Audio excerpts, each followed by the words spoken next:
Ma'am আমাদের একটা question ছিল, if your income is changed, what is the effect on demand curve?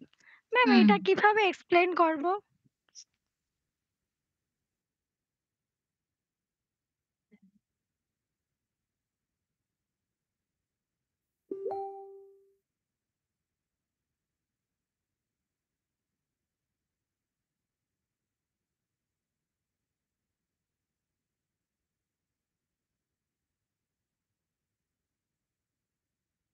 Screen share হয়েছে?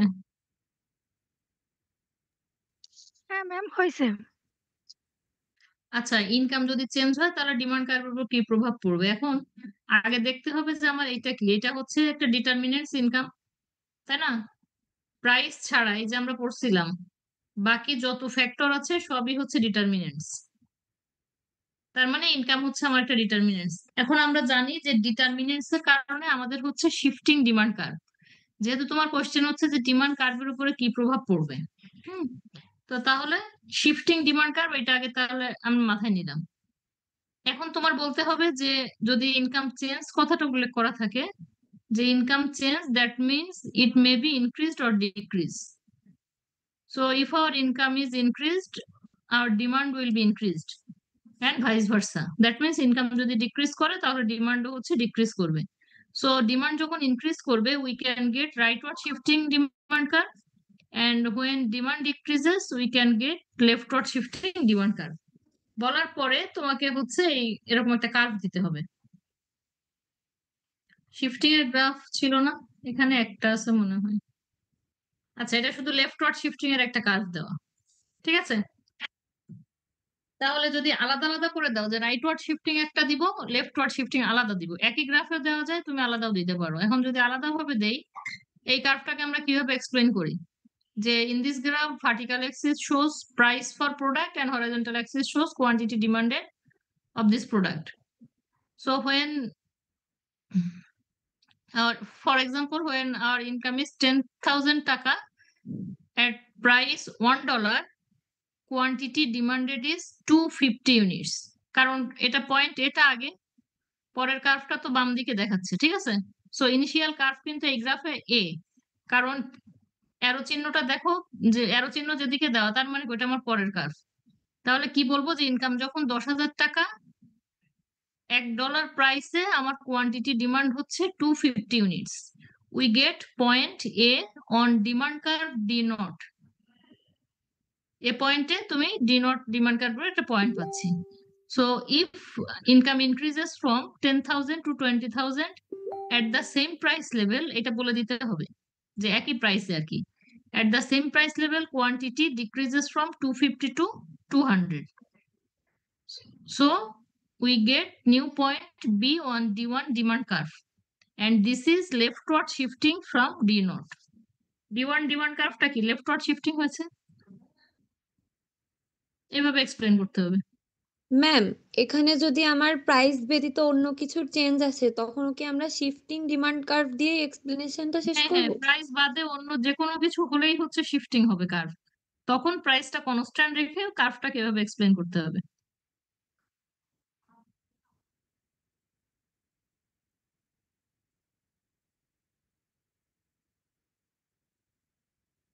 তারপরে আবার একটা রাইটওয়ার্ড শিফটিং দেখাবা, দেখায় ওইভাবে এক্সপ্লেন করবা। এই কার্ভটাই যদি আমি রাইটওয়ার্ড এক্সপ্লেন করি তাহলে কি বলবো? যে প্রথম ইনিশিয়াল পয়েন্ট হচ্ছে আমার বি পয়েন্ট, এই আগেরটা ভুল বলছি, ওই ইনকাম হচ্ছে ডিক্রিজ করলে কোয়ান্টিটি ডিক্রিজ করবে, ঠিক আছে? বলছি না যে 10,000 থেকে 20,000 হয়েছে, ওটা না বলে তখন বলতে হবে 10,000 থেকে 8,000 হয়েছে, কারণ আমি তো কোয়ান্টিটি ডিক্রিজ দেখাবো, 250 থেকে 200 দেখাচ্ছি। আর ওইটা তুমি বলতে পারো, ওইটা যদি বলোই তখন বলতে হবে যেটা ইনফেরিয়ার প্রোডাক্টের ক্ষেত্রে। আর ইনকাম বাড়লে আমার ডিমান্ড কমে কি, লো কোয়ালিটি প্রোডাক্টের না আমরা বলছিলাম, তখন সেটা বলতে হবে। কিন্তু নর্মালি হচ্ছে ইনকাম বাড়লে ডিমান্ড বাড়বে, ইনকাম কমলে ডিমান্ড কমবে, সেভাবে এক্সপ্লেন করবো।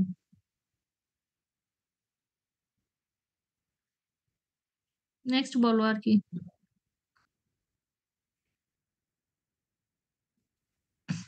ইনকাম বাদ দিয়েও তো আরো 2টা ডিটারমিনেন্ট আছে, ওইগুলোর ক্ষেত্রেও কি একই, এরকম কার্ভ মনে করো, দেখানো লাগবে? হ্যাঁ মনে করো এক্সপেকটেশনস অফ ফিউচার প্রাইস একটা আছে, ঠিক আছে? এখন এখন এক্সপেকটেশনস অফ ফিউচার প্রাইস আমার কি হতে পারে? ফিউচারে তো প্রাইস ইনক্রিজও হতে পারে, ডিক্রিজও হতে পারে। তাহলে তুমি বলবা যে ফিউচারে প্রাইস যদি ইনক্রিজ হয় তাহলে প্রেজেন্ট সময়ে আমার ডিমান্ড ডিক্রিজ করবে। এই কনসেপ্টটা তোমার বুঝতে হবে। ফিউচারে প্রাইস ইনক্রিজ করলে প্রেজেন্ট সময় কেন ডিমান্ড ডিক্রিজ করবে বলো? ওই প্রেজেন্ট সময় ডিমান্ড হচ্ছে আমার ইনক্রিজ করবে কেন বলো তো? ম্যাম রিসোর্স কমের জন্য। ভবিষ্যতে দাম বেড়ে যাবে তাই। না, ভবিষ্যতে দাম বাড়বে। তাহলে এখন যদি আমি 10 টাকা দিয়ে একটা জিনিস পাই, পরে আমাকে 20 টাকা দিয়ে কিনতে হবে, তাহলে আমি এখন তো বেশি কিনবো। আমি কেন 20 টাকা দিয়ে কিনতে যাবো পরে? আমি সেটা বলছি না ম্যাডাম, আপনি মনে হয় ভুল বুঝেছেন। আমি বলতে চাচ্ছি যে এখন তাহলে বেশি কিনতে হবে তাই বলতে চাচ্ছি। না না, তোমারটা ঠিক আছে, আমি বাকিদের ইয়ে বলছি। হ্যাঁ, এখন তাহলে আমরা বেশি কিনবো। তাহলে যে ফিউচারে যদি প্রাইস ইনক্রিজ হয় তাহলে প্রেজেন্ট সময় আমার ডিমান্ড ইনক্রিজ করবে। তাহলে বলবো we can get rightward shifting demand curve. তখন ওই একইভাবে এক্সপ্লেইন হবে, দেখো ওই এই $1 কিন্তু আমার প্রাইসটা মানে প্রেজেন্ট সময় আমার প্রাইস ফিক্সড আছে। আমরা তো পয়েন্টটা ধরছি যে আমার ফিউচার প্রাইস ইনক্রিজ ডিক্রিজ হলে কি হবে। তাহলে বলবো যে $1 দাম প্রথম হচ্ছে, এটাও যদি আমরা লেফট ওয়ার্ড দিয়ে ইয়ে করি তাহলে বিষয়টা কি হবে দেখো, যে $1 যখন দাম, নর্মালি আমাদের ডিমান্ড হচ্ছে 250 এ পয়েন্টে ডি নট কার্ভের উপরে। এরপরে বলছি যে ফিউচারে আমি ধরে নিলাম যে আমার প্রাইস কমে যাওয়ার সম্ভাবনা আছে, তখন প্রেজেন্ট সময়ে ওই একই প্রাইস লেভেল আমার এখন তো আর দাম কিছু হয় না, $1 আছে, কিন্তু ফিউচারে মনে করো এটা 0.8 পয়সা হবে। তখন আমি কি করব, প্রেজেন্ট সময়ে আমি আমার ডিমান্ড কিন্তু কমিয়ে দিব, কারণ পরে আমি কম দাম দিয়ে কিনবো।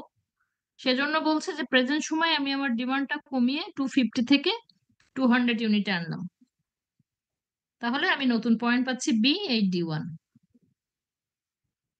সেম এক্সপ্লানেশন, জাস্ট তোমার প্রথমে ওইটা একটু ধরতে হবে যে ডিটারমিনেন্টসটা চেঞ্জ হলে কখন রাইট ওয়ার্ড হচ্ছে কখন লেফট ওয়ার্ড, তারপরে তো তুমি কার্ভ দিয়ে ওই একইভাবে এক্সপ্লেন করে দিতে পারো। ম্যাম এখানে যখন ফিউচার প্রাইসের কথা বলা থাকবে তখন আমরা প্রথমেই হচ্ছে মানে হচ্ছে রাইটওয়ার্ড শিফটিং কার্ভ দিয়ে এক্সপ্লেনেশন করতে পারবো না? হ্যাঁ পারবা, যে কোনোটার আগে পরে দেওয়া যাবে। যদি চেঞ্জ কথাটা উল্লেখ থাকে, চেঞ্জ হবে, ফিউচার প্রাইস চেঞ্জ হবে, তখন তোমাকে বলতে হবে চেঞ্জ মানে হচ্ছে ইনক্রিজও হতে পারে ডিক্রিজও হতে পারে। সো এক্সপ্লানেশন তোমাকে দুইবার করতে হবে, যে ইনক্রিজ হলে কি হবে আবার ডিক্রিজ হলে কি হবে।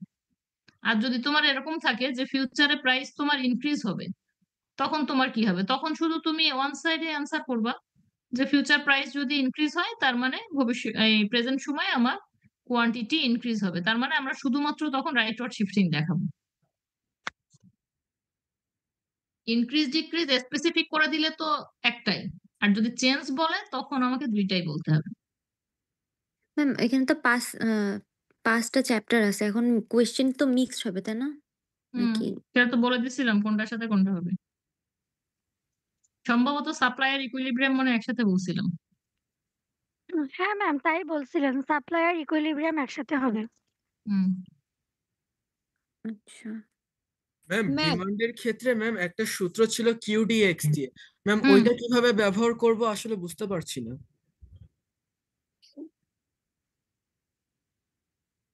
ওইটা তো হচ্ছে আমাদের ল অফ ডিমান্ড কিন্তু। জি ম্যাম। এখন যদি আমার ওভারঅল কোয়েশ্চেন হয় যে briefly explain law of demand, তখন তুমি ইকুয়েশন দিতেও পারো নাও দিতে পারো। আবার অনেক সময় আরো স্পেসিফিক মানে অ্যান্সার একই কিন্তু স্পেসিফিক কোশ্চেন হয় যে তোমার হয়তো এরকম একটা ইকুয়েশন দেওয়া আছে, তোমাকে বললো যে from this equation you can draw the demand curve. তখন তোমাকে করতে হবে এই ইকুয়েশন থেকে, এই স্লাইডের এবার কন্টিনিউশনটা দেখো, এই ইকুয়েশন থেকে তখন আমরা বলবো যে কার্ভ করতে গেলে at first we have construct A demand table. প্রথমে হচ্ছে আমাকে একটা টেবিল তৈরি করতে হবে। তাহলে টেবিল কিভাবে তৈরি করব, টেবিল ম্যাম মানে কি, তখন হচ্ছে এই সূত্রটা থেকে আমরা হচ্ছে টেবিলটা করব আমার ডিমান্ড আর সাপ্লাইয়ের, সাপ্লাই না তো, শুধু ডিমান্ডের ডিমান্ড জন্য আর আসলে ডিমান্ড ডিমান্ড। আর প্রাইসের যেটা ম্যাম। হ্যাঁ হ্যাঁ, আর সাপ্লাই আসলে আবার সাপ্লাইয়ের প্রাইসের। Okay ma'am. ম্যাম এখন এখানে যে আমার 8 - px, অনেকে বলতেছে ম্যাম 8 এর জায়গায় অন্য যে কোনো সংখ্যা ধরে নিতে পারি। না না, যদি দেওয়া, হ্যাঁ, যে কোনো সংখ্যা ধরে নিতে পারো যদি তোমার ইকুয়েশন দেওয়া না থাকে। তোমাকেই বলা হলো একটা ইকুয়েশন ধরো, ধরে তুমি ডিমান্ড কার্ভ করো, ও তখন জি তুমি ম্যাম। 8 এর জায়গায় 150, 5,000 যা ইচ্ছা তা ধরে নিতে পারো। কিন্তু কোশ্চেনে যদি দেওয়া থাকে তখন কিন্তু এই ইকুয়েশন ধরেই করতে হবে, তখন আর নিজের মতো বানানো যাবে না। ম্যাম হয়তো কোশ্চেনে একদম উল্লেখ দেওয়া থাকবে, অথবা হচ্ছে আমি হুম, একটা ধরে নিতে পারবো যদি উল্লেখ দেওয়া না থাকে। হ্যাঁ, এই ফরম্যাটে ধরতে পারবো যে কোনো সংখ্যা দিয়ে। ওকে ম্যাম, আর হচ্ছে ডিমান্ড কার্ডে যে শিফটিংটা হচ্ছে রাইট ওয়ার্ড আর লেফট ওয়ার্ড, ম্যাম হুম, এটা কি পুরোপুরি আমার ইনকামের উপরে ডিপেন্ড করতেছে? যে আমার ইনকাম যখন বেশি হচ্ছে তখন হচ্ছে আমি বেশি পারচেস করতে পারতেছি, এবং ইনকাম কম হলে আমি কম পারচেস করতে পারতেছি? হ্যাঁ, ওইটা একটা একটা পয়েন্ট ধরে একটা একটা এক্সপ্লেন করব, বাকি ফ্যাক্টর গুলো কনস্ট্যান্ট রেখে আমরা বলবো যে ওই প্রাইসে আমার শুধু ইনকামের চেঞ্জ হলে কি ইফেক্ট পড়ে, কিংবা ম্যাম ওই এর জন্য তো প্রাইসে। তাহলে ম্যাম আমার দুইটা চিত্র আঁকাইতে হবে, হ্যাঁ যদি হ্যাঁ, আমার দুইটা এক আছে। স্পেসিফিক বলা না থাকে। হ্যাঁ, ম্যাডাম চেঞ্জ যদি বললে দুইটা করতে হবে। ম্যাডাম যদি ইনকাম বেশি হয় তাহলে তো লেফট ওয়ার্ড, রাইট? ইনকাম যদি বেশি হয় তাহলে লেফট ওয়ার্ড, মানে শিফটিং, তাই না? কেন? ইনকাম যদি আমাদের বাড়ে আমরা বেশি কিনবো না জিনিস? ও তাহলে তো রাইট ওয়ার্ড, তাই বলছি। Right word. ইনকাম যদি কমে যায় তাহলে হচ্ছে কম কিনবো, তখন লেফট ওয়ার্ড। ম্যাম এই টেবিলটা কি আঁকাতেই হবে ইকুয়েশনের? হ্যাঁ, তোমার কার্ভের কথা যখন বলে এবং ইকুয়েশন থাকে অবশ্যই টেবিল দেখাতে হয়, কারণ আমাদের সিস্টেম হচ্ছে যে টেবিলে যে ইনফরমেশন থাকবে সেম ইনফরমেশন ইউজ করে আমরা কার্ভ করব। Okay ma'am. ঠিক আছে, আর টেবিল না থাকলে কার্ভ ইকুয়েশন থেকে একটু তো মানে স্টেপ বাই স্টেপ আসতে হবে আর কি। ম্যাম শিফটিং এর তো অনেকগুলা ফ্যাক্টর আছে, কোশ্চেনে কি বলে দেয়া থাকবে ইনকাম নাকি হ্যাঁ, টেস্ট ডিমান্ডের ক্ষেত্রে প্রেফারেন্স? তো বলছি যে কোনো একটা উল্লেখ করা থাকবে। সাপ্লাইয়ের ক্ষেত্রে মনে হয় বলছিলাম যে সব পড়বা, মানে ঢালাও ভাবে পড়ার জন্য সাপ্লাইটা, ডিটারমিনেন্টস অফ সাপ্লাই। আচ্ছা ম্যাম, ডিমান্ডের ক্ষেত্রে শুধুমাত্র ইনকাম থাকবে? না না, শুধু ইনকাম কেন, প্রতিটা ফ্যাক্টর ধরো, যেটা বললাম এক্সপেকটেশন ফিউচার প্রাইস হতে পারে, ইনকাম হতে পারে, তো যেটাই পপুলেশন হোক না হতে কেন পারে ম্যাম? হ্যাঁ, যে কোনো কিছু হতে পারে, বাট একটা আসবে, তাই বলছি। আচ্ছা ঠিক আছে। ম্যাম আমাদের সাপ্লাইয়ের ক্ষেত্রে আমাদের সাপ্লাইয়ের ক্ষেত্রে কোয়ান্টিটিটা ম্যাম কিভাবে বৃদ্ধি পাচ্ছে?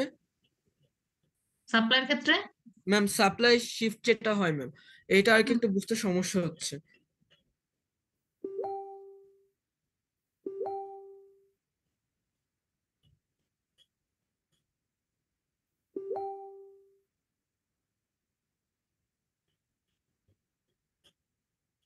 সাপ্লাইয়ের শিফটিং তো আর এক্সপ্লেইন করতে হবে না, জাস্ট হচ্ছে তোমার যদি এই যে ম্যাম এটা কি ইনকামের পরে কোনো ধরনের ইফেক্ট পড়তেছে ম্যাম? মানে আমার ইনকাম থেকে কি এটা আপ ডাউন করবে, নাকি এটা আমার পুরো কোম্পানি ডিসাইড করতেছে?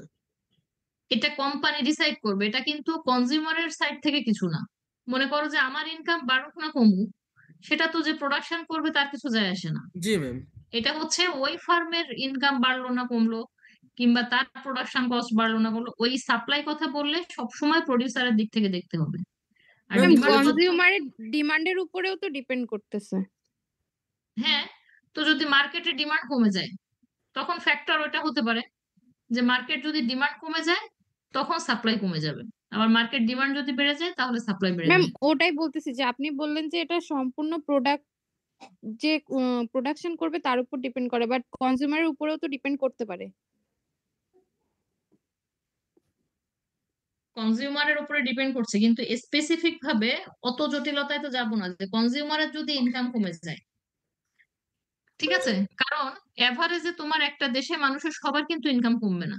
এখন আমার তোমার দু একজনের ইনকাম কমলো, সেটা তো ওভারঅল সাপ্লাইকে এফেক্ট করবে না। কিন্তু ওকে যদি টোটাল ইকোনমির অবস্থাই খারাপ, একেবারে ওই যে রিসেশন অবস্থা, ডিপ্রেশন অবস্থা, ইকোনমিতে একেবারেই খারাপ অবস্থা, দুর্ভিক্ষ টাইপ যদি হয়, তখন তো সবারই ইনকাম কমে যায়। তখন সেইটাকে ওইভাবে না বলে আমরা বলি যে যদি মানুষের ডিমান্ড কমে যায়, কিংবা অনেক সময় এরকম হয় যে একটা প্রোডাক্ট মনে করো আগে ভালো ছিল, শুধুমাত্র ইনকামের জন্য না, ডিমান্ড কমে যাওয়ার কিন্তু অনেক রিজন আছে। একটা প্রোডাক্ট আগে হয়তো ভালো ছিল, তার কোয়ালিটি হয়তো এখন খারাপ হয়েছে, সে প্রোডাক্টটা আনপপুলার, কেউ আর পছন্দ করতেছে না, সে কারণেও তো ডিমান্ড কমে যায়, তাই না? এই কারণে আমরা ওভারঅলি সাধারণত বলি যে ডিমান্ড যদি কমে যায় তখন হচ্ছে প্রডিউসার সে তার সাপ্লাই কমিয়ে দেয়, মানে কনজিউমারের ইনকাম সরাসরি ভাবে বলি না এই কারণে, কারণ ম্যাম বললে ওটাকে আমরা আবার যদি তোমার ঘুরায় পেঁচায় লিখতে হবে। ম্যাম আমরা যদি সাপ্লাইয়ের ডিটারমিনেশন গুলো যদি আমরা এক্সপ্লেনেশন করি সেই ক্ষেত্রেও কি আমাদের এই কার্ভ দিয়েই এক্সপ্লেন করা লাগবে? না না, সেটা তো বলছি প্রথমে ক্লাসেও বলছিলাম যে ম্যাম ওখানে ফ্যাক্টর গুলো 3টা পয়েন্ট দিয়ে দিছেন আপনি, প্রাইস, গুডস, টেকনোলজি আর ইনপুট প্রাইস, যেটা এই 3টা ফ্যাক্টর আপনি দিয়ে দিছেন, শুধু এই 3টা ফ্যাক্টর এক্সপ্লেনেশন দিলেই হবে না আমাদের? 3টে ফ্যাক্টর কেন? সাপ্লাইতে তো ফ্যাক্টর অ্যাফেক্টিং সাপ্লাই 3টা পয়েন্টে হচ্ছে করতেছে, শো করতেছে ম্যাম।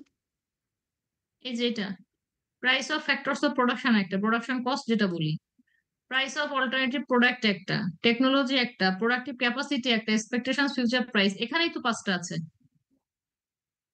3টা কোথায় তোমার? এখানে 5 মানে টোটাল 6টা পয়েন্ট, আমরা হচ্ছে এটা বাদ দিব ডিটারমিনেন্টস বললে, তাহলে 5টা আছে না? এইটা তো এই জন্য বলছিলাম যে কোনো একটা বইটই দেখো, বই অথবা নেটে সার্চ দাও সরাসরি যে ডিটারমিনেন্টস অফ সাপ্লাই।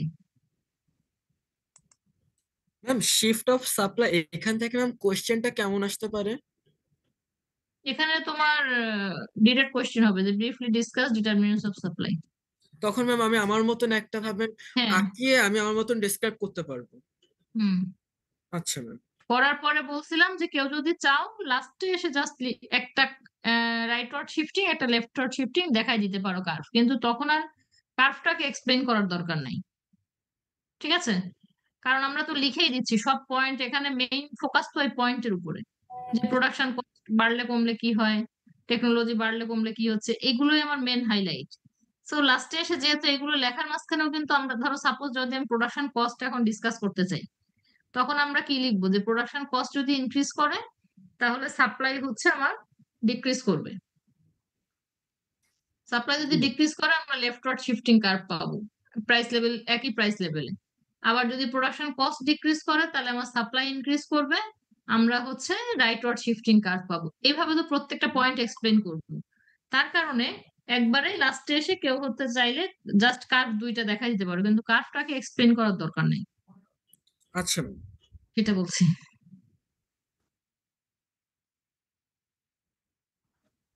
আর কি বলো?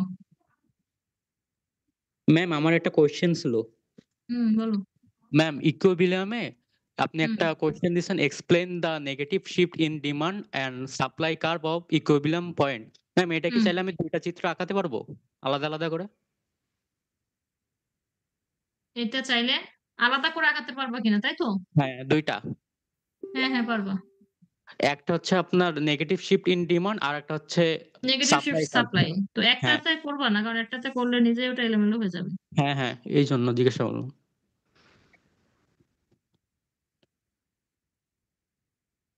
ম্যাম আচ্ছা ওইটা ইলাস্টিসিটি বাদ থেকে দাও, তো এই ইকুইলিব্রিয়ামের নেগেটিভ শিফটিং বাদ দাও, পড়তে হবে না।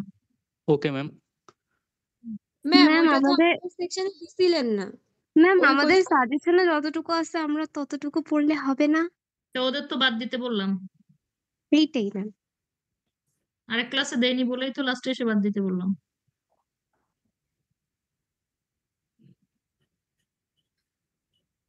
বলো। ম্যাম আমাদের ইলাস্টিসিটি থেকে তো তিন নিয়মের অঙ্ক করাইছেন, প্রাইস, ইনকাম, ক্রস। এখন ম্যাম আপনি তো ক্লাসে মানে প্রত্যেকটা থেকে জাস্ট একটা একটা করে ম্যাথ করাই দিছেন, তা আমরা এগুলো প্র্যাকটিস করব কোথা থেকে? কোনো কি ডেমো ম্যাথ দেওয়া যায়? ম্যাম একটু ম্যাথ দিয়ে দিলে ভালো হতো, কারণ আমাদের তো একটু ম্যাথ প্র্যাকটিস করা লাগবে। মানে ক্লাসে তো ওরকম কোশ্চেনও দেয়া হয়েছিল না, মানে আপনি মুখে বলেছিলেন এরকম ভাবে কোশ্চেন আসবে, বাট আমাদের যদি একটু কোশ্চেন গুলো দিয়ে দিতেন ভালো হতো, যে কোশ্চেন কিরকম থাকবে, তাহলে আমরা ধরতে পারতাম যে কোথায় প্রাইস ইনক্রিজ হচ্ছে বা কোথায় কিরকম ভাবে আমাদের সূত্র বসাতে হবে এগুলো। আচ্ছা ঠিক আছে, আমি একটু দেখি তাহলে কোন বইয়ে হচ্ছে আছে, আমি তাহলে সেই বইয়ের দিয়ে দিব না। হ্যাঁ হ্যাঁ একটু ম্যাথ দিয়ে দিলে তাহলে প্র্যাকটিস করতে পারতাম, নাহলে তো প্র্যাকটিস করতে পারছি না আর বুঝতেও পারতেছি না ঠিক মতো। ঝামেলা হচ্ছে হ্যাঁ ম্যাডাম। ম্যাম, এই ম্যাথের কোশ্চেন প্যাটার্ন গুলো বুঝতে একটু প্রবলেম আসছে, মানে ম্যাথ কিভাবে কোশ্চেন আসবে। প্রাইস আর ইনকাম এই 2টা তো বলছিলাম যে হচ্ছে আমাদের টেবিল যদি থাকে তাহলে তোমার এক সাইডের কলামে কি প্রাইস থাকে, এক সাইডে হচ্ছে ডিমান্ড থাকবে। যদি ইনকামের ম্যাথ হয় তাহলে এক সাইডে ইনকাম থাকবে আর এক সাইডে হচ্ছে ডিমান্ড থাকবে। ম্যাম আর এগুলোকে অনেক সময় সরাসরি এরকম টেবিল করে দেওয়া থাকবে প্রাইস আর আরেকটা কোয়ান্টিটি বলছি অফ যে ডিমান্ড। যদি লেখা থাকে তাহলে লেখা থাকলেও কেন বুঝতে পারবা না? ওটা তো সহজ যে if product price increases from 5 টাকা টু 10 টাকা, quantity demanded decreases from 100 units to 80 units. So calculate the elasticity. এতটুকুই তো, ওই দুটো তো ঝামেলা না। ঝামেলা একটু বলছিলাম ক্রস ইলাস্টিসিটি, এইটা তো ম্যাম এইটা যদি তারপরে আসে, এই 3 টাইপের ম্যাথের একটু মানে একটু কয়েকটা প্র্যাকটিস করার জন্য দিলে ভালো হতো। এটা যদি আসে তো এটা টেবিল হিসেবে আসবে, এটা হচ্ছে রিটেন থাকবে না। ঠিক আছে? আর ম্যাম আচ্ছা, ক্রস ইলাস্টিসিটি কিভাবে আসবে? ওই দুইটা এই যে প্রোডাক্ট দেওয়া থাকবে। এই স্লাইড দেখো, স্লাইডে একটা টেবিল আছে, ক্রস আসলে টেবিল হিসেবে আসবে। ক্লাসেও তো টেবিল দিয়ে করাইছি ক্রসটা। হুম হুম হুম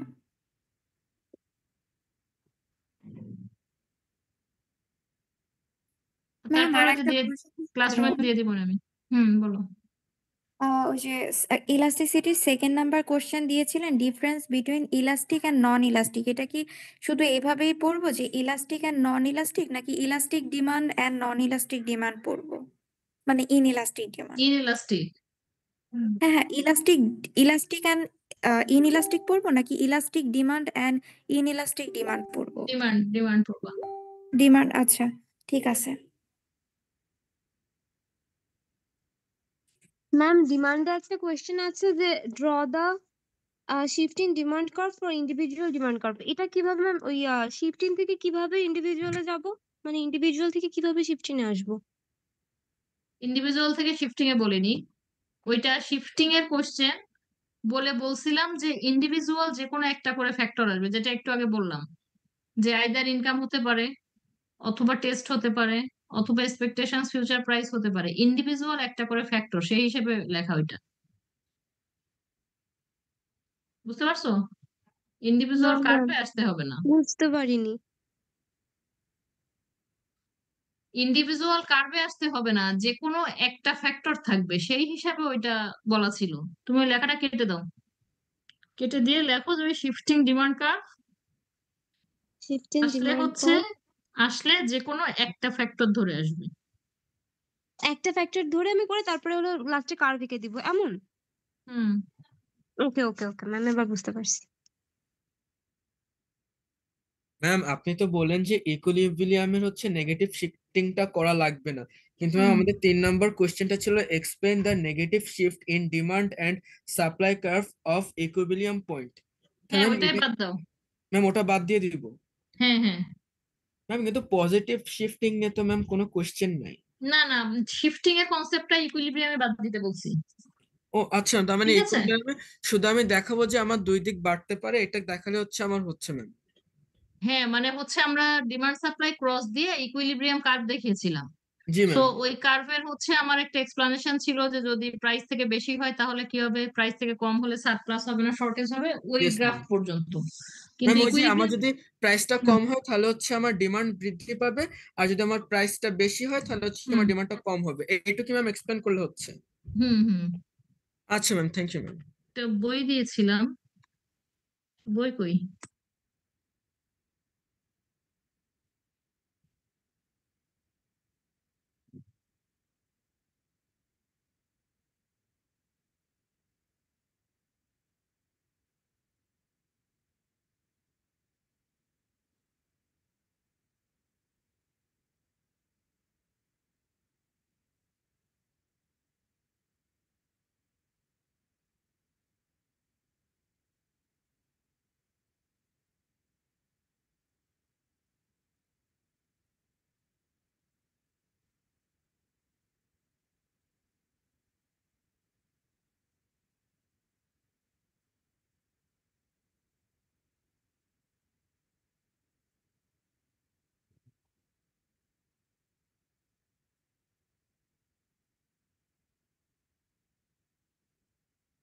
এই যে দেখো ডিমান্ড কার্ভ, এখানেও দেওয়া আছে, টেবিল করা, কার্ভ করা, কার্ভের এক্সপ্লানেশন দেওয়া।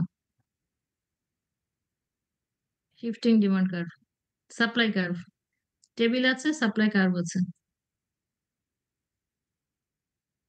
এই যে এটা পড়বা, এই যে ইকুইলিব্রিয়ামের একটা টেবিল আছে, ঠিক আছে। এখন পরীক্ষায় যদি টেবিল এরকম করতে বললে মার্ক বেশি থাকলে টেবিল থাকবে। তো টেবিল থাকলে মনে করো যে এই 3টা কলাম থাকবে, এই 1 2 3 পর্যন্ত। সো এরপরে 2টা কলাম এক্সটেন্ড করা আছে। এটা তুমি কোয়েশ্চেন ভালোভাবে পড়ে দেখবা। তোমার যদি বলে যে মার্কেট সিচুয়েশন দেখাও কিংবা প্রাইসের উপরে কি প্রেসার আছে দেখাও, তখন তোমাকে এই 2টা কলাম কিন্তু করতে হবে। ঠিক আছে? এরপর তোমার কাজ হচ্ছে যে ইকুইলিব্রিয়াম প্রাইস কোনটা এটা যদি বলে, তাহলে ওই গ্রাফ এই টেবিল থেকে দেখো এই গ্রাফটা করা। এই গ্রাফ করে তাহলে বলছে যে ইকুইলিব্রিয়াম পয়েন্ট সি 3 টাকা দাম। এখন যদি তোমার আমি প্রশ্ন করি যে 4 টাকা কেন ইকুইলিব্রিয়াম প্রাইস না, তখন তুমি কি বলবো? 4 টাকা ইকুইলিব্রিয়াম প্রাইস না, কারণ 4 টাকায় হচ্ছে আমার সারপ্লাস হবে, সাপ্লাই বেশি ডিমান্ড কম। সো প্রাইসটা নেমে হচ্ছে 3 টাকা স্টেবল হবে। প্রোডিউসার তখন সে প্রাইস ডিক্রিজ করবে। আবার যদি কোয়েশ্চেন হয় যে 1 টাকা কেন ইকুইলিব্রিয়াম প্রাইস না, কিংবা 2 টাকা কেন ইকুইলিব্রিয়াম প্রাইস না, দেখো এখানে লেখাই আছে 2 টাকা কেন প্রাইস না, শর্টেজ হবে মার্কেট। ঠিক আছে? তো শর্টেজ হলে প্রোডিউসার তখন সে প্রাইস বাড়িয়ে এই সি পয়েন্টে স্টেবল করে। তো এই কথাটাও অনেকবার বলছি যে বইটা একটু দেখো, এটা পড়বা। এটা হচ্ছে এখানে শো করতেছে 54 পেজ, এই যে চ্যাপ্টার 3। ঠিক আছে?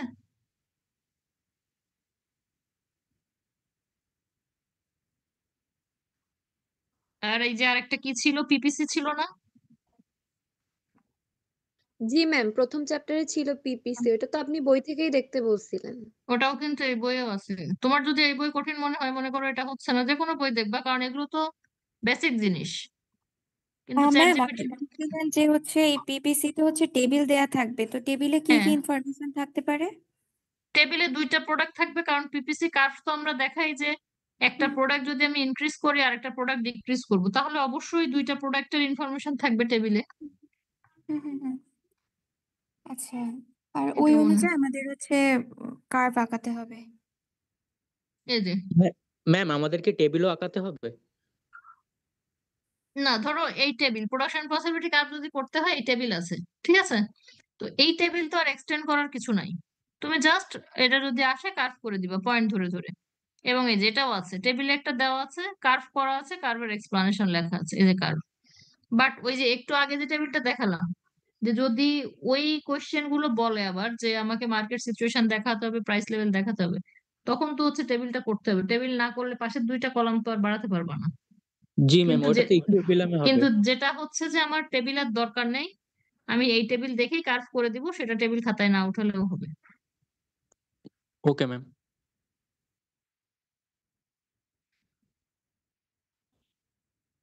আর কি? ম্যাম, যে কোনো কার্ভ যখন আমি এক্সপ্লেন করব, ওটা জাস্ট আমার ভাষায় করলেই তো হচ্ছে, মানে আমি আপনাকে বোঝাতে পারলেই তো হচ্ছে। আমরা আগে যেমন গ্রাফে এক্সপ্লেন করতাম ওভাবে করলেই তো হচ্ছে যে উই গেট দ্যাট ব্লা ব্লা ব্লা, তারপরে ফার্স্টলি সেকেন্ডলি ফাইনালি, এভাবে করলে কি হচ্ছে ম্যাম? কিন্তু বেসিক কিছু আছে, আমি বেসিক 2 3টা লাইন লিখতে বলেছি, যে হ্যাঁ ম্যাম, তোমার ওগুলো ফার্স্টেই লিখতে সহজ। হবে যে in this figure vertical axis shows and horizontal axis shows. কোন জি, অ্যাক্সিসে কি দেখাচ্ছে, এই 2টা কিন্তু লিখতে হবে। লেখার পরে এরপরে তুমি যেভাবে ড্র করেছো সেভাবে এক্সপ্লেন করলে হচ্ছে। ওকে। এই বইটা থেকে এলাস্টিসিটি আছে?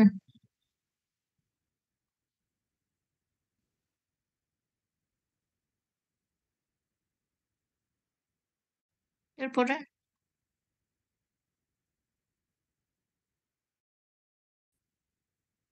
আর কারো কিছু বলতে থাকো। ম্যাম, মুভমেন্ট অ্যালোন আর হচ্ছে শিফট ইন ডিমান্ড কার্ভের যে আপনি ডিফারেন্স দিছেন, ওইটা কি আলাদা আলাদা করে এক্সপ্লানেশন দিলে হবে, নাকি কোনো ছক করে ওইটার ইয়ে দিতে হবে? টেবিল মানে করে করতে পারবে। ছক করেও দিতে পারো, ছক করেও লিখতে পারো। ফার্স্টে যদি মনে করো যে মুভমেন্ট পরে শিফটিং লিখবো, সেভাবেও লিখতে পারো। Okay ma'am. এখানে কার্ভ দিতে হবে ওখানে ম্যাম ডিফারেন্সে। কার্ভ করে কার্ভের আবার এক্সপ্লানেশন দিতে হবে, মানে 2টা পয়েন্ট নিয়ে যেভাবে আমরা দেখাই সেটা শিফটিং ডিমান্ড কার্ভ আর এটা মুভমেন্ট ডিমান্ড কার্ভ, এরকম কি টেবিলের মধ্যে আমাদের এক্সপ্লেইন করতে হবে? না, কার্ভের এক্সপ্লানেশন দিতে হবে না, জাস্ট কার্ভ করে দিলে হবে। আচ্ছা আচ্ছা, না না, ঠিক। এক্সপ্লানেশন দিতে হবে না, জাস্ট কার্ভ করে দিলে হবে। ম্যাম মুভমেন্ট অ্যালং কার্ভ তো ওই যে আপওয়ার্ড আর ডাউনওয়ার্ড ওইটাও তো আমি ওখানে ইনক্লুড করতে পারবো না মুভমেন্ট অ্যালং কার্ভের মধ্যে?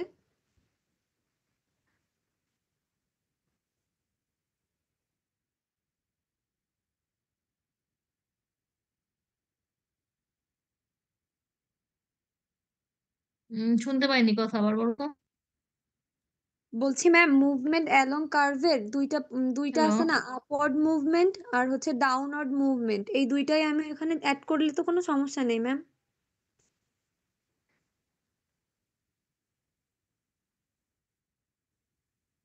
মুভমেন্টে আবার ডাউনওয়ার্ড মুভমেন্ট টুভমেন্ট বলার তো দরকার নাই। এক পয়েন্ট থেকে মুভ করে আরেক পয়েন্টে যাচ্ছি।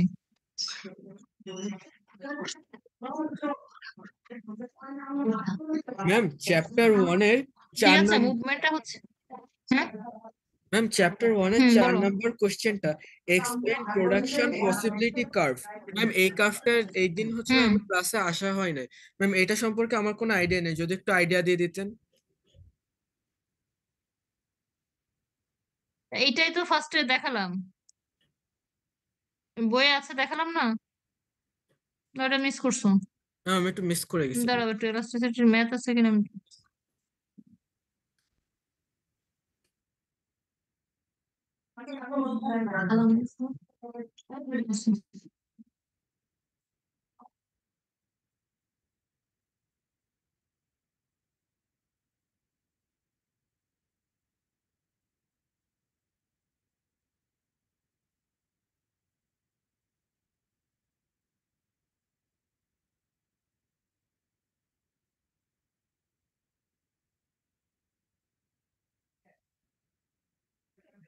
আচ্ছা, ওইটা হচ্ছে তোমার দুই ধরনের ইয়ে থাকবে,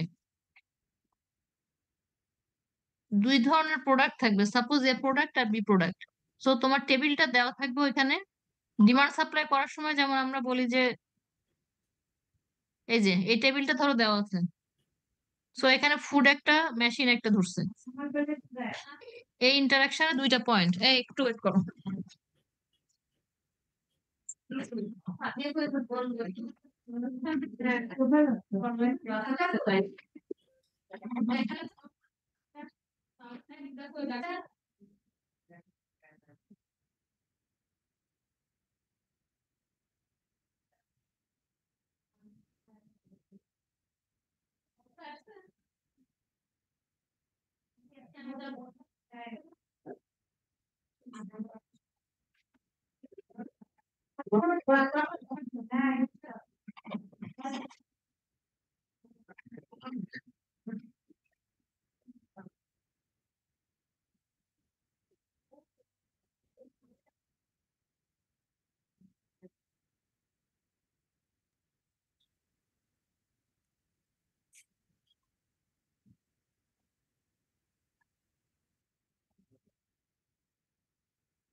এখানে দেখো এই দুইটা প্রোডাক্টের টেবিল দেওয়া আছে, এই টেবিল থেকে কার্ভ করবো। তাহলে পয়েন্ট ধরে ধরে করবো যে তোমার একটা কম্বিনেশন হচ্ছে এক সাইডে ফুড নিব, এক সাইডে মেশিন নিব, দুইটা অ্যাক্সিস তাহলে এই টেবিল দেখতে তো ডিমান্ড সাপ্লাই টেবিলের মতো, তাই না? জি ম্যাম। তাহলে ডিমান্ড সাপ্লাই কাজ যেভাবে করছি যে 0 এর জন্য 150, তাহলে দেখো তোমার ফুড ধরেছে এখানে হরাইজন্টাল অ্যাক্সিসে আর মেশিন ধরছে ভার্টিক্যাল অ্যাক্সিসে। তাহলে মেশিন 150 এখানে এবং এটা 0, দেখো এই পয়েন্ট ইন্ডিকেট করছে কিন্তু ওই ভার্টিক্যাল অ্যাক্সিসের উপরে। Yes ma'am. ওই যে বি পয়েন্টে যাচ্ছে 10, এইভাবে করে তোমার পয়েন্ট যেভাবে যাবে তোমার কাজ হচ্ছে পয়েন্টগুলো অ্যাড করে দেওয়া। অ্যাড করে দিলে কার্ভটা হচ্ছে এরকম দেখতে হয়। এটাকে আমরা বলি concave to the origin. Ma'am এইখানে কি মেশিন আর ফুড আমি কি এক্স অথবা ওয়াই যে কোনো সাইডে নিতে পারবো? আমি চাইলে কি ফুডটা মেশিনের জায়গায় হ্যাঁ মেশিনটা ফুডের জায়গায় নিতে পারবো? হ্যাঁ পারবা। আর ম্যাম পরে হচ্ছে এদের যে পয়েন্টে এরা দুইজন হচ্ছে আসছে ওইগুলো জাস্ট অ্যাড করে দিলে হয়ে যাবে। হ্যাঁ, এগুলো অ্যাড করে দিয়ে আমরা বলছি যে এই প্রোডাকশন পসিবিলিটি মানে কি উৎপাদন সম্ভাবনা, ঠিক আছে? জি তার ম্যাম। মানে যে আমার এই পয়েন্টে উৎপাদন করা সম্ভব, আমার যে রিসোর্স আছে। এখন আরেকটা জিনিস বলছিলাম, সেটা এখানে কই, এই পড়ানোর সময় বলছিলাম না যে কার্ভের যদি ভিতরে কোনো পয়েন্ট থাকে আর বাইরে কোনো পয়েন্ট থাকে। ম্যাম আচ্ছা ওইটা দেখো, তো বলছিলেন পরীক্ষার সময় দিবেন না, শুধু ওই কার্ভ যেখানে উৎপাদন সম্ভাবনা রেখার কেন উৎপাদন দিব না বলছিলাম? আমি বলছি যে এক্সট্রা কোনো কার্ভ করার দরকার নাই, কিন্তু তোমার এক্সপ্লানেশনে আছে কি না পড়ে দেখতে হবে, এটা পড়ে দেখবা। আচ্ছা শোনো, এই কার্ভ তো A B C D E F, এই পয়েন্টে আমার প্রোডাকশন সম্ভব। এখন যদি আমাদের প্রশ্ন হয় যে এই পয়েন্ট বাদে, মনে করো আমি এক্স একটা পয়েন্ট ধরলাম এই কার্ভের ভিতরে, এই এরিয়াতে যদি তোমাকে বলা হয় যে ইনসাইড দ্য কার্ভ এক্স একটা পয়েন্ট, সেই পয়েন্টে কি প্রোডাকশন সম্ভব কিনা? ম্যাম এটা পসিবল তো, প্রোডাকশন তো পসিবল, এটা তাই হচ্ছে না? সম্ভব, কিন্তু একজন রেশনাল প্রডিউসার সে কখনোই এই কার্ভের ভিতরে প্রোডাকশন করবে না। কারণ এই কার্ভের উপরে আমি যদি থাকি, মনে করো একটা প্রোডাক্ট আমি হচ্ছে এই যে 120 ইউনিট পাবো আর একটা শুধু 20 ইউনিট পাবো, কিন্তু আমি যদি এই কার্ভের ভিতরে থাকি তখন তো আমি হয়তো একটা 90 ইউনিট পাবো, একটা 20 ইউনিট পাবো। তো আমি বেশি ওই কার্ভের উপরে থাকলে আমি বেশি উৎপাদন করতে পারি, আমি তাহলে কমটা কেন নিব? সম্ভব, বাট আমি করব না। আবার কোশ্চেন হতে পারে যে যদি কোনো পয়েন্ট আমার হয় এই কার্ভের বাইরের পয়েন্ট, এই যে এই সাদা জায়গায় মনে করো রাইট সাইডে বাইরে যদি কোনো পয়েন্ট হয় তাহলে সেখানে সম্ভব কিনা? তখন না ম্যাম, বলবো যে বাইরের পয়েন্ট হলে এটা আমার সম্ভব না, due to our resource limitation. কারণ আমার কাছে যে পরিমাণ টাকা আছে এই কার্ভের উপরে আমি প্রোডাকশন করতে পারবো, আমি যদি বাইরে যাইতে চাই তাহলে আমার টাকা আরো বেশি লাগবে, তা আমাদের কাছে তো টাকা বেশি না হলে আমি ওখানে যেতে পারবো না। জাস্ট এতটুকুই। ম্যাম কোশ্চেনে কি এরকম দেওয়া থাকবে নাকি আমাদের কার্ভ এক্সপ্লেইন করার সময় এগুলো বলতে হবে? না না, যদি দেওয়া থাকে তাহলে বলো যে ইনসাইড আউটসাইড পয়েন্ট, বাট যদি না থাকে তাহলে না বললেও হচ্ছে। ও তখন মানে তুমি যদি কার্ভটা করে ম্যাম জাস্ট কার্ভটা ওই এক্সপ্লেন করো, মানে এক্সট্রা যদি করে ওখানে বলা থাকে উল্লেখ যদি। করে দেওয়া থাকে কোশ্চেনে তাইলে আমরা বলবো, নাইলে বলবো না, তাই? হুম হুম হুম হুম ওকে। ম্যাম বাহিরে উৎপাদন সম্ভব না কারণ আমাদের রিসোর্স লিমিটেড, আর ভিতরে উৎপাদন সম্ভব কিন্তু আমরা করি না কেন, এটা আরেকবার যদি একটু বলতেন। এটা করি না কারণ হচ্ছে আমি এই কার্ভে থাকলে তো আমার প্রোডাকশন বেশি হবে কার্ভের উপরে, আর ভিতরে যদি করি আমার প্রোডাকশন কম হবে। তাহলে আমার কাছে যে টাকা আছে আমি যদি বেশি প্রোডাকশন করতে পারি, আমি কম কেন করব? আমি কম করলে আমার প্রফিট কম না? ওকে ম্যাম, বুঝছি। কম করে বসে থাকবো কেন এটা?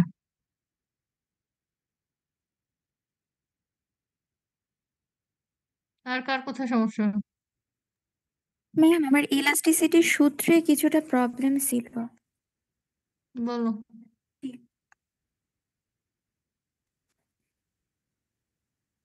ম্যাম আপনি যখন ক্রস ইলাস্টিসিটি করাইছিলেন, মানে আমাদের সাবস্টিটিউট প্রোডাক্টের হুম যে ম্যাথ আর কি ক্লাসে করাইছিলেন, ওইখানে হুম তো হচ্ছে হুম এর ক্ষেত্রে প্রাইস হচ্ছে সেম ছিল, বাট বি এর প্রোডাক্ট হচ্ছে বেড়ে গিয়েছিল। এখন সূত্রে হচ্ছে যখন সূত্র আমরা লিখছি তখন লিখছিলাম হচ্ছে পার্সেন্টেজ চেঞ্জেস ইন মানে ডিমান্ড এর ক্ষেত্রে, মানে ডিমান্ড ধরছি এর ক্ষেত্রে আর প্রাইস ধরছি হচ্ছে আমরা বি এর ক্ষেত্রে।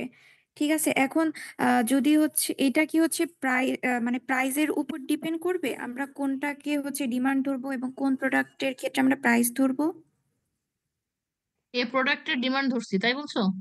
হ্যাঁ, এই তো প্রোডাক্টের এ ডিমান্ড। এ প্রোডাক্টের কি প্রাইস কনস্ট্যান্ট আছে না চেঞ্জ হ্যাঁ, হয়েছে? কনস্ট্যান্ট আছে। আচ্ছা, ওই জন্য আমরা এই প্রোডাক্টের ডিমান্ড নিয়েছি।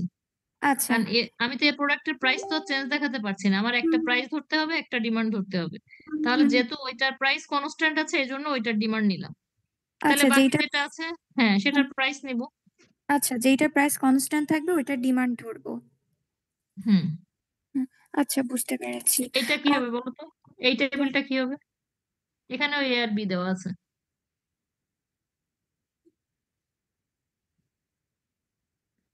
কার ডিমান্ড হবে, কার প্রাইস হবে? ম্যাম সেকেন্ডটার এখানে বি ক্ষেত্রে এর হচ্ছে ডিমান্ড ডিমান্ড হবে। হবে, সেকেন্ডটার ক্ষেত্রে হচ্ছে ডিমান্ড হবে, আর এর ক্ষেত্রে হচ্ছে প্রাইস হবে। সেকেন্ড, হ্যাঁ, সেকেন্ডটাতে হচ্ছে আমাদের প্রাইস ফিক্সড আছে। হুম তার মানে B percentage change in quantity for product B divided by percentage change in price. হুম। আর একটু হচ্ছে প্রাইস ইলাস্টিসিটিতেও একটু কনফিউশন আছে আমার। কি আছে বলো? ওইটা তো আপনি হচ্ছে যেটা চেঞ্জ, যেটা মানে যেখানে আমরা বিয়োগ করব, ওইটা তো আপনি বলেছিলেন যে অলওয়েজ পরেরটা থেকে আগেরটা বিয়োগ হুম করতে হবে। হুম ওইটা বুঝছি, বাট যেটা হচ্ছে মানে শুধু ডিমান্ড বা শুধু প্রাইস যেটা আমরা ধরবো, ওইটা কোনটা ধরবো? ইনিশিয়াল, ওইটা বলে ইনিশিয়াল। তার মানে প্রথমে যেটা আছে, যেমন মনে করো এই টেবিল যদি দেখি, তাহলে ইনিশিয়াল প্রাইস হচ্ছে 60 হুম আর ইনিশিয়াল কোয়ান্টিটি হচ্ছে 25, প্রথমে যেটা আছে। আচ্ছা ইনিশিয়ালটা আগেরটা ধরবো। হুম হুম হ্যাঁ ঠিক আছে, বুঝতে পেরেছি। ম্যাম এই যে প্রাইস ইলাস্টিসিটি বের করার পর আপনি বলছিলেন একটু এক্সপ্লেনেশন দেওয়ার কথা। এটাকে হুম। কোশ্চেনে কিভাবে মানে দেওয়া থাকবে যে এক্সপ্লেন করতে হবে? না, অনেক সময় বলা থাকে না, কিন্তু একটা রেজাল্ট যখন আমি বের করি, তখন তোমাকে রেজাল্টটা বলতে হয় যে এটা সমান আমি এটা আসলে বোঝাচ্ছে। অ্যান্সারটা আমরা ম্যাম লিখি না ওই যে সবসময়। আপনি বলছিলেন যে এরকম একটা যে 1% এর জন্য 0.9% চেঞ্জ হুম হচ্ছে, হুম এরকম একটা এরকম লিখে দিতে হবে। হ্যাঁ, যে প্রাইস চেঞ্জ হচ্ছে, বাট যেটা আমার আনসার আসবে কোয়ান্টিটি চেঞ্জ হচ্ছে সেইটা। এবং এইটাকে হচ্ছে এলাস্টিক বলে না ইনএলাস্টিক বলে, রিলেটিভলি এলাস্টিক বলে না রিলেটিভলি ইনএলাস্টিক, ওইটা লিখতে হবে। আমার মানের উপরে ডিপেন্ড করবে। যে তোমার যদি 0.83 হয়, তাহলে আমরা লিখবো যে it is less than 1, so this is relatively inelastic. বুঝতে পারছো? Okay ma'am. ম্যাম এই যে আরেকটা ছিল আমাদের ইনকাম ইলাস্টিসিটি, ওইটা থেকেও কি দিতে পারে যে প্রোডাক্টটা নরমাল নাকি গিভেন? হুম হ্যাঁ হ্যাঁ, তো এটা ওইটাও হচ্ছে তোমার ওইভাবে বলা থাকবে না, তো তোমার ম্যাথ থাকবে, ম্যাথের আনসার আসার পরে তোমার নিজের লিখতে হবে ওইটা। অনেক সময় বলা থাকে না যে এক্সপ্লেইন করো, আনসারটা এক্সপ্লেইন করার তো কিছু নেই, আমি আনসার বের করে আমি লিখবো যে আমার এই আনসারটা আসছে, এটার মানে হচ্ছে এটা। ম্যাম কুরাসেও একইভাবে ওই সাবস্টিটিউট আর হ্যাঁ, ক্রসে শুধু কমপ্লিমেন্টারি লিখে লিখবো, দেবে। হ্যাঁ, ওই যে ওটা সাবস্টিটিউট কিনা অথবা কমপ্লিমেন্টারি কিনা ওটা লিখতে হচ্ছে। আবার ইলাস্টিক ইনএলাস্টিক ওটা তো আছে।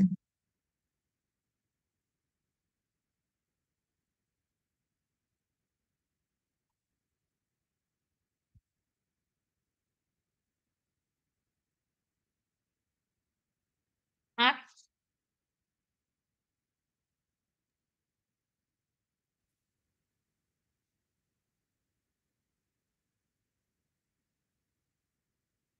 আর কার কি বলো?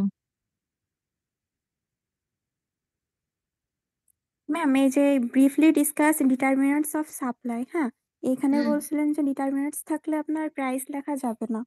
হুম মানে এই আর ফ্যাক্টরসে আপনার প্রাইস আর ডিটারমিনেন্টস এইটা একসাথে, আমি না এটা বুঝতেছি না যে প্রাইস লেখা যাবে না কি দিয়ে কি। প্রাইস লেখা যাবে না কারণ প্রাইস তো তোমার ডিটারমিনেন্টস না। প্রাইস কেমন হচ্ছে আসবে? ডিমান্ডের একটা ফ্যাক্টর, ঠিক আছে, হুম কিন্তু প্রাইস ডিটারমিনেন্টস না। তাহলে যদি ডিটারমিনেন্টস এর কোশ্চেন আমাদের আসে, তখন তো আমি প্রাইসটা লিখতে পারবো না। কিন্তু আমাদের যদি প্রশ্ন হয় যে what are the factors of demand, তখন হুম প্রাইসও লিখবো, ডিটারমিনেন্টস যা যা আছে তাও লিখবো ফ্যাক্টরস বললে। কিন্তু শুধু যখন ডিটারমিনেন্টস বলছে তখন প্রাইসটা লেখা যাবে না, সেটা ম্যাম ডিমান্ড হোক সাপ্লাই। ম্যাম তখন কি কোনো কার্ভ আঁকায় দেবো এটাই? কখন ডিটারমিনেন্টস বললে? হ্যাঁ হ্যাঁ। এখানে যে প্রাইস লেখা যাবে না, তাহলে কি এটা কোয়ান্টিটি ধরে লিখতে হবে এমন কিছু? এটা কিভাবে আসবে কিভাবে? না না, তুমি ওই প্রোডাক্টের প্রাইস শুধু ওই পয়েন্টটা বাদ দিবা, বাকি পয়েন্ট গুলো এক্সপ্লেন করবো, কিন্তু এই পয়েন্টটা শুধু লিখবো না, তাই বলছি। ও আচ্ছা আচ্ছা বুঝছি। ধরো এই প্রাইস দিয়ে যদি আমি এক্সপ্লেন করি, তাহলে আমি কি বলবো যে সাপ্লাই যদি প্রাইস বাড়ে তাহলে ডিমান্ড বাড়বে, ওই সরি সাপ্লাই বাড়বে, সাপ্লাই যদি প্রাইস কমে তাহলে এই প্রাইস কমলে, প্রোডাক্টের প্রাইস কমলে সাপ্লাই কমবে। তার মানে কি, এই এক্সপ্লানেশনটা হচ্ছে এই প্রাইসের জন্য। তো শুধুমাত্র এই এক্সপ্লানেশনটা বাদ দিয়ে আমরা এখান থেকে স্টার্ট করবো যে price of factors of production, তাই বলেছি। ম্যাম ডিটারমিনেশনে কি ম্যাম কোনো কার্ভ আঁকায় দেবো? হ্যাঁ সেটা তো বললাম, যে লাস্টে একটা কার্ভ আঁকায় দিয়ে জাস্ট বলতে পারো, এক্সপ্লেইন না করেই, যে এটা রাইট ওয়ার্ড এটা লেফট ওয়ার্ড, জাস্ট এতটুকুই। Okay ma'am. মানে এই ঢালাও কোশ্চেন যদি আসে, সাপ্লাই মনে হয় যেটা দিছি যে briefly discuss determinants of supply, এখানে জি তো ম্যাম। আমরা মানে পয়েন্ট গুলো এক্সপ্লেইন করছি, করে লাস্টে এসে একটা কার্ভ এমনি করে দিতে পারো। ম্যাম ডিমান্ডের ক্ষেত্রেও কি প্রাইসটা বাদ দিব? ডিটারমিনেন্টস না আসলে ম্যাম, প্রাইস এই বাদ হবে। আচ্ছা ডিমান্ডের ক্ষেত্রে ওই যে ডিটারমিনেন্ট গুলো আপনি জাস্ট ইনকামেরটা একটু বেশি হাইলাইট করছিলেন। এই ইনকাম বাদ দিয়ে আর কি কি ডিটারমিনেন্টের জন্য পড়বো? আর একটা বললেন যে ফিউচার প্রাইস, আর কি কি হুম, হতে পারে ম্যাম? ওই প্রাইস অফ ওখানে রিলেটেড গুডস এগুলো? ওইটা কি করাইছি? ওই একটা বাদে ওইটা যদি না করাই থাকি, কারণ ওইটা একটু অন্যরকম। না ম্যাম, মানে আমি জিজ্ঞাসা আমাদের করতেছি, আপনি ডিমান্ডেরটা তো বলছিলেন যে পড়িনি। ডিমান্ডে ওই যে আপনি বলছিলেন যে if your income is changed what is the effect on demand curve. এখন বলছিলেন যে ইনকাম বাদ দিয়েও আর যে ডিটারমিনেন্ট গুলো আছে সবগুলো ডিটারমিনেন্টের জন্য এগুলো পড়তি। তা আমরা বেসিক্যালি কোন কোন ডিটারমিনেন্টের জন্য এটা পড়বো এই এই যে আরেকটা ডিমান্ডে? বললাম এক্সপেকটেশনস অফ ফিউচার প্রাইস, এটা একটা। Okay ma'am. আর টেস্ট ম্যাম ওই যে একটা। আমাদের ল অফ ডিমান্ডে ওইখানে 3টা ডিটারমিনেন্ট দেওয়া আছে, taste, price of related goods আর ইনকাম, এই 3টা দেওয়া আছে। ল অফ ডিমান্ড কই? হ্যাঁ ম্যাম, ল অফ ডিমান্ডের পরে ডিটারমিনেন্ট দিয়ে 3টা ডিটারমিনেন্ট লেখা আছে। হ্যাঁ ম্যাম, এই যে এইখানে। আচ্ছা, এইটা যদি না পড়াই থাকে, এটা একটু অন্যভাবে সেটা বলছিলাম, এটা মনে হয় করায়নি। এই রিলেটেড গুডস মানে প্রাইস, এই চেঞ্জ ইন টেস্টটা পড়বা, ঠিক আছে? তো ওকে টেস্ট ম্যাম। হচ্ছে টেস্টের পরিবর্তন, মানে আমাদের রুচির পরিবর্তন। এটা তো আমার নেগেটিভলিও হতে পারে, পজিটিভলিও হতে পারে। কোনো জিনিসের উপরে আমি যদি বেশি ইন্টারেস্টেড থাকি, ঠিক আছে, তো তখন আমার ওই জিনিসটার ডিমান্ড বাড়বে, তখন রাইটওয়ার্ড শিফটিং। আবার হতে পারে যে একটা জিনিস আমি কন্টিনিউয়াসলি কনজিউম করছি, অনেকদিন ধরে রেগুলারলি আমি প্রতিদিন কমলা খাচ্ছি, তো আস্তে আস্তে কি হয়, ওইটার উপরে আমার কিন্তু ইন্টারেস্ট কমে যাবে, আমার টেস্টের চেঞ্জ হয়ে যাচ্ছে, তখন আমি আর অরেঞ্জ কিনবো না, তার মানে আমার ডিমান্ড কমে যাবে। এটা একটা। তারপর এক্সপেকটেশন ফিউচার প্রাইস তো অলরেডি বলেছি। এখন price of substitute complementary product, এটা কি পড়িয়েছি কিনা, মানে আমি অন্যবার পড়াই এইটা, যেহেতু প্রথম দিক সময় কম ছিল অনেক কিছু স্কিপ করে গেছি, তো এইটা পড়িয়েছি কিনা একটু খাতায় তোমাদের দেখতে হবে, যে সাবস্টিটিউট কমপ্লিমেন্টারি প্রোডাক্টের জন্য স্পেসিফিক ওইটা যদি না পড়াই তাহলে ওইটা বাদ দিয়ে যাওয়া যাবে। না ম্যাম, ওটা তো আমাদের ক্লাসে করাননি। ম্যাম বাদ দিয়ে দেন ম্যাম। ম্যাম করাননি ওইটা করাননি তো আমাদের ক্লাসে করাননি। জি ম্যাম। আচ্ছা তাইলে বাদ দাও। ডিটারমিনেন্টস গুলো একটু হাইলাইট করে দিলে ভালো হতো, কারণ এটা নিয়ে একটু কনফিউশন হচ্ছে আমাদের কি মধ্যে। ডিটারমিনেন্টস গুলো মানে ডিমান্ডের বললাম তো, ইনকাম বলেছি, টেস্ট বলেছি, এক্সপেকটেশনস অফ ফিউচার প্রাইস বললাম, 3টা। 3টা করলেই হবে? হ্যাঁ 3টা বলো। ম্যাম আচ্ছা ম্যাম। ডিমান্ডেডটা আমাদের লাগতেছে কেন? ডিমান্ডেডটা কি আমাদের কোথাও লাগবে? ডিমান্ডের যে রিটায়ারমেন্ট গুলো পড়া লাগবে ওগুলো? এই স্ক্রিন শেয়ার কি অফ হয়ে গেছে নাকি? জি ম্যাম। ডিমান্ডের ডিটারমিনেন্টস লাগবে কোশ্চেন তো দিয়েছি, তাহলে এখন লাগবে কেন, এই কথাটা কেন আসছে? ওইটাই তো ম্যাম, লাগবে না তো। কেন লাগবে না? তাহলে কোথায় দিব ওইটা? ডিমান্ডের ডিটারমিনেন্টস এর প্রশ্ন কোথায়? এই তুমি কি ক্লাস করো না ক্লাস করো না বলো তো একটু? ম্যাম করি তো। রেগুলার? জি ম্যাম, আমি তো সামনের বেঞ্চেই বসি, আপনি ভুলে গেছেন ম্যাম। হ্যাঁ কারণ হচ্ছে এখন তো নাম দেখতে পাচ্ছি, আমি তো চেহারা দেখতে পাচ্ছি না, আমার তো নাম মুখস্থ না সবার। তাহলে এত কনফিউশন হচ্ছে কেন? ডিমান্ডের ডিটারমিনেন্টস তো ইনকাম একটা ডিটারমিনেন্টস, তো তাহলে এটা পড়িনি কিংবা প্রশ্ন বলিনি সেটা তো না, ইনকাম একটা ডিটারমিনেন্টস না। তো এটা তো বলেছি যে ডিটারমিনেন্টস গুলো আসলে ডিমান্ডের ক্ষেত্রে একটা একটা ধরে আসবে, তোমার সব লিখতে হবে না একসাথে। সাপ্লাই যেমন বলেছি সব লিখতে হবে, ডিমান্ডের ক্ষেত্রে বলছি যে যদি আসে আইদার ইনকাম আসবে, অথবা টেস্ট আসবে, অথবা এক্সপেকটেশনস অফ ফিউচার প্রাইস যেটা ওটা আসবে।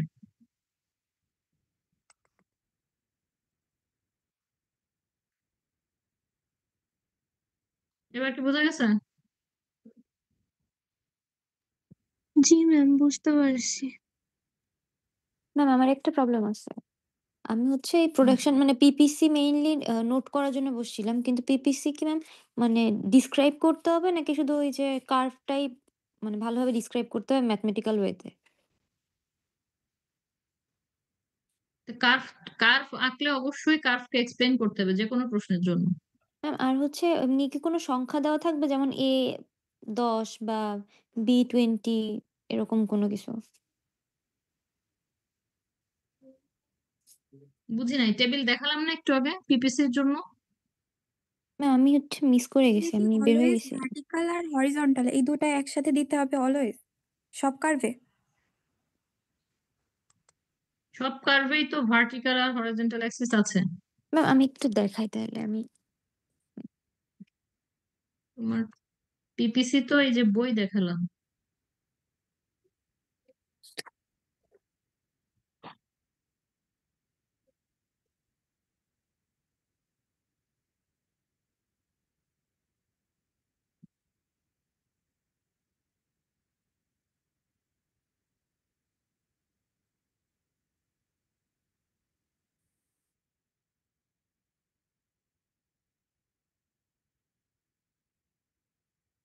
ক্লাসের পরপরই বলি, এই জন্য বাসায় গিয়ে দেখো, তাহলে সমস্যার সমাধান সপ্তাহে হয়ে যায়।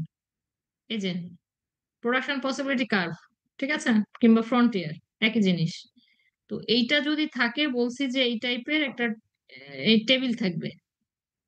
এই যে একটা টেবিল দেওয়া আছে, দুইটা প্রোডাক্ট ধরা আছে, তোমার বাটার আর গান। তো এখানে আমার কি হচ্ছে, দুইটা প্রোডাক্ট, আমি দুইটা অ্যাক্সিসে দুইটা প্রোডাক্ট ধরবো। ধরার পরে ওই পয়েন্ট ধরে ধরে পয়েন্ট করে তারপরে পয়েন্ট গুলো অ্যাড করে দিব, অ্যাড করে দিলে যে কার্ভটা পাবো ওইটাই প্রোডাকশন পসিবিলিটি কার্ভ। আমাদের কি গ্রাফ পেপার দেওয়া হবে নাকি খাতায় এমনি নিজেদের মতো করে করতে হবে? না, খাতায় ফ্রি হ্যান্ডে। ওকে ম্যাম আমরা যখন ওই শিফটিং ডিমান্ড কার্ভ আর মুভমেন্ট ডিমান্ড কার্ভের যে গ্রাফ এঁকে দেবো ডিফারেন্সে, তখন কি ম্যাম আমাদের ওরকম ইন্ডিভিজুয়ালি মানে এক্স অক্ষে ওয়াই অক্ষে ওরকম সংখ্যা দিয়ে দেখানো লাগবে, মানে 2 3 4 নাকি আমি জাস্ট মানে আঁকলেই হচ্ছে? বুঝি না, এবার বলো। ম্যাম আমরা ওই যে শিফটিং ডিমান্ড কার্ভ আর মুভমেন্ট ডিমান্ড কার্ভ যখন ডিফারেন্সে আঁকবো, তখন কি ম্যাম আমাদের এক্স অ্যাক্সিস আর ওয়াই অ্যাক্সিসে মানে ওরকম ইন্ডিভিজুয়ালি দিয়ে দেওয়া লাগবে, মানে নিচে যেমন আমরা লিখি না 0 1 2 3 4, এগুলোকে এগুলোকে দেওয়া না না, লাগবে অত নাকি কিছু আর ইয়ে করতে হবে না তখন। নরমালি আমি কোন দিকে কার্ভটা যাবে ওইটা দেখালেই হচ্ছে? হুম ওকে ম্যাম। এখানে দেখো, এই যে আমি খুঁজতেছিলাম যেটা পাওয়া গেছে, এই কার্ভের দেখো বাইরে একটা পয়েন্ট আছে, ভিতরে একটা পয়েন্ট আছে। বাইরে পয়েন্ট দিয়েছে আই, ভিতরে পয়েন্ট দিয়েছে ইউ, ঠিক আছে। এবং এখানে এক্সপ্লানেশনে লেখাই আছে, এটা 11 নম্বর page. Points outside the frontier such as I are invisible or unattainable, and any point inside the curve such as U, it indicates the economy has not attained productive efficiency. মানে economy এখানে efficiently production সে করতে পারে না আর কি। Efficiently production করতে গেলে তার এই কার্ভের উপরেই থাকতে হয়। কারণ এখানে যদি সে হ্যাঁ দুইটার জন্য দুইটা কার্ভ না না, ইন্ডিভিজুয়াল? এটার জন্য দুইটা কার্ভ কেন? মেইন কার্ভ তো আমার এইটা, টেবিল থেকে করব। করার পরে আমি বলেছি যদি এক্সট্রা কোয়েশ্চেন থাকে, যে যদি বাইরে কোনো পয়েন্ট হয় সেখানে প্রোডাকশন সম্ভব কিনা, ভিতরে যদি কোনো পয়েন্ট হয় সেটা প্রোডাকশন সম্ভব কিনা, তো সেটার এক্সপ্লানেশনটা হচ্ছে এখানে আছে। তো বাইরে হলে সম্ভব না, কারণ হচ্ছে আমার রিসোর্সের লিমিটেশন আছে। এই আই পয়েন্টে আমরা প্রোডাকশন করতে পারবো না স্কারসিটি প্রবলেমের কারণে। আর এই যে ইউ পয়েন্ট দেখাচ্ছে, এইখানে বলছে যে প্রোডাকশন সম্ভব, কিন্তু ইকোনমি সে এখানে প্রোডাক্টিভ এফিসিয়েন্সি তার নাই। মানে কি, এখানে করলে তো সে এফিসিয়েন্টলি ইউজ করতে পারতেছে না, তার প্রোডাকশন কম না। তো এই ডি পয়েন্টে সি পয়েন্টে আমি বেশি প্রোডাকশন পাবো, আমি ইউ পয়েন্টে কেন করব? এবং ইউ পয়েন্টে যদি আমরা প্রোডাকশন করি, দেখো আমার প্রোডাকশন অ্যামাউন্ট যখন কম হয়ে যাবে তখন আলটিমেটলি আমার কিন্তু আনএমপ্লয়মেন্ট ক্রিয়েট হবে। তো এই পয়েন্টে সে থাকবে না, সে ওই ABCD E পয়েন্টেই থাকবে, আই পয়েন্টে যেতে পারবে না, ইউ পয়েন্টে সে থাকবে না।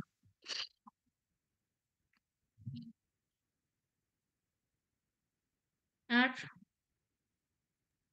ম্যাম আমার একটা কোশ্চেন ছিল, সাপ্লাইতে যেরকম ডিটারমিনেন্টস চেঞ্জ হওয়ার কারণে যে কার্ভ আগাতে হবে, তাহলে কি ডিমান্ডের সময়ও কি এরকম করা লাগবে ডিটারমিনেন্টসে? ডিমান্ডে তো তোমার ডিটারমিনেন্টস উল্লেখ করাই থাকবে, তাহলে তোমার কার্ভ দিয়ে এক্সপ্লেন করতে হবে না? জি ম্যাম। যে একটা করে ডিটারমিনেন্ট থাকবে, তো একটা ডিটারমিনেন্ট থাকলে তো অবশ্যই কার্ভ দিয়ে সেটাকে এক্সপ্লেন করতে হবে।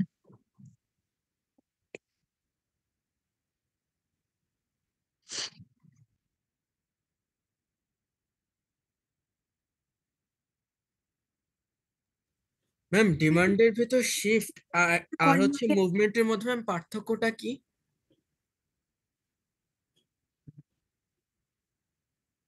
শিফটিং কার্ভে হচ্ছে প্রাইসটা কনস্ট্যান্ট থাকে, অন্য ফ্যাক্টরের কারণে ডিমান্ড আমার কম বেশি হয়, কিন্তু প্রাইস হচ্ছে একই। প্রাইস যদি 10 টাকা থাকে এখনো 10 টাকা, তাহলে আমার ডিমান্ড কমবে অথবা বাড়বে কেন? অন্য ফ্যাক্টরের কারণে, তখন আমার কার্ভটা হচ্ছে শিফট হয়। আর মুভমেন্টটাতে আমরা বলি যে প্রাইস যদি চেঞ্জ হয়, প্রাইস যদি আমার ইনক্রিজ করে তাহলে আমার ডিমান্ড কমবে। ম্যাম মানে কিংবা একটা ক্ষেত্রে হচ্ছে আমার হচ্ছে কোয়ান্টিটি ইনক্রিজ হচ্ছে, আর একটা ক্ষেত্রে আমার প্রাইস ইনক্রিজ হচ্ছে। প্রাইস ইনক্রিজও হতে পারে, ডিক্রিজও হতে পারে। তো প্রাইস তোমার ইনক্রিজ ডিক্রিজ হলে তোমার কোয়ান্টিটিও তো ইনক্রিজ ডিক্রিজ হবে। Yes ma'am. কিন্তু এটা হচ্ছে প্রাইসের কারণে, আর শিফটিংটা হচ্ছে ডিটারমিনেন্টস এর কারণে, প্রাইসটা আচ্ছা কনস্ট্যান্ট।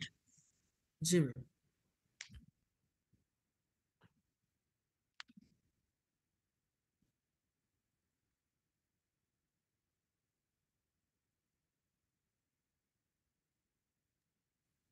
ম্যাম আর ডিমান্ডেড ডিটারমিনেন্টস এর যে কোশ্চেনটা ওটা কয় মার্কের আসতে পারে? ডিমান্ডের কিসের কোশ্চেন? ডিটারমিনেন্টস এর যেটা, যে চেঞ্জেস এর যেটা। 5-6 থাকতে পারে। কোশ্চেনে মার্কস দিয়ে কি করবা? তুমি গ্রাফ করবা, গ্রাফটাকে এক্সপ্লেন করবা। আচ্ছা ঠিক আছে।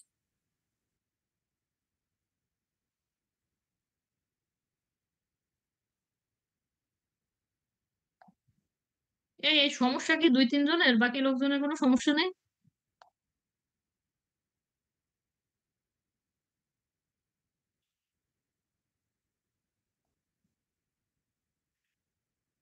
বাকিরা কি শুনতেছো নাকি?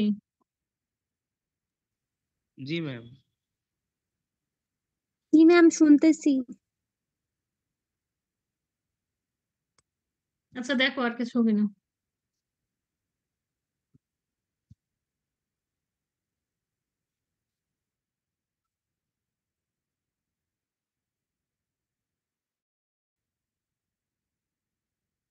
নাকি শেষ করবো?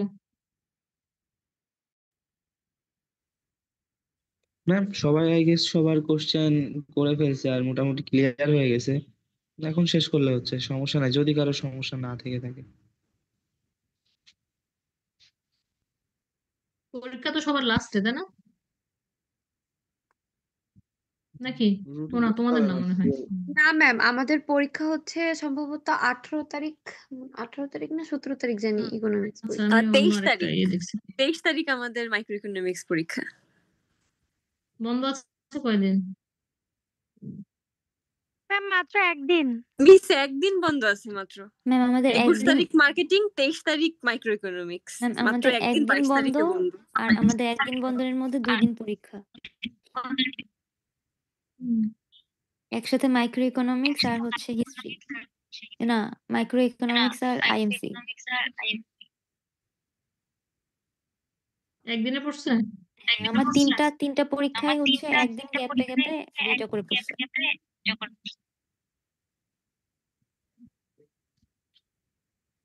এখনো ম্যাম আচ্ছা নোট ঠিক শেষ আছে, হয়নি, দেখো কিভাবে কি করবো বুঝতেছি না।